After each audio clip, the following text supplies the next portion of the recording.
Literal ng ngiting tagumpay ang Pinoy Olympians habang bumabati sa kanilang mga kababayan nating nag-abang sa kanilang taga-suporta sa Heroes Welcome Parade.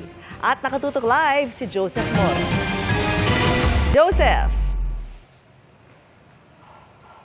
Yes, Vicky, mainit nga ang naging pagtanggap ng ating mga kababayan dito sa 16 natin ng mga Olympians na nagpakita ng galing sa 2024 Paris Olympics na kahit pa tirik na tirik ang araw maghapon kanina.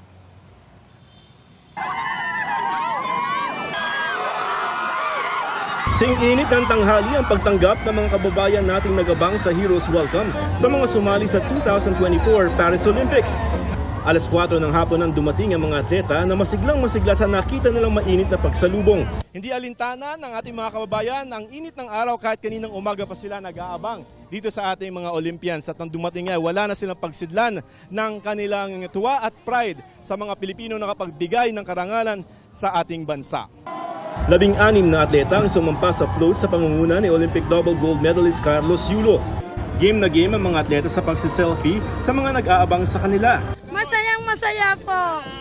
Kasi siya po ang ating pambatos sa ating Pilipinas. More fun in the Philippines po.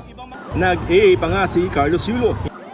Hindi naman na nakadalo si Paul Walter EJ Obiena dahil kailangan na nitong lumipad dahil may kompetisyon sa August 21. Ang homecoming parade ikinasa ng pamahalaan bilang pagkilala sa karangalang ibinigay ng lahat ng atletang dumalo sa Olympics. Alam naman po natin, first time natin na umangat sa ganitong level ng ganitong importanteng kompetisyon. Parang umangat tayo ng milya-milya. First time nating nakadalawang ginto at dalawang bronze sa history ng 100 taon natin halos na pakikipagtunggali dito po sa Olympics.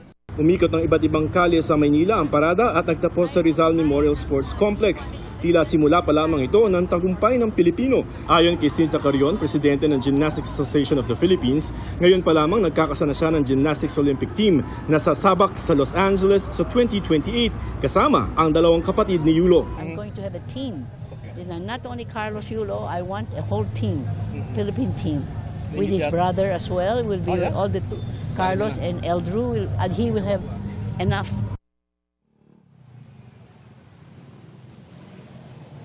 Vicky, mukhang kailangan na nating masanay dito sa mga homecoming parade ng ating mga magagaling na mga atleta. At para lamang sa abiso sa publiko, kung kayo po ay dadaan dito sa bahagi ng Metro Manila sa P.O. Campo, medyo mabagal lang po ang daloy ng trapiko dahil patuloy pa rin yung programa na ginagawa para sa ating mga atletang Pinoy dito sa Maynila. Vicky?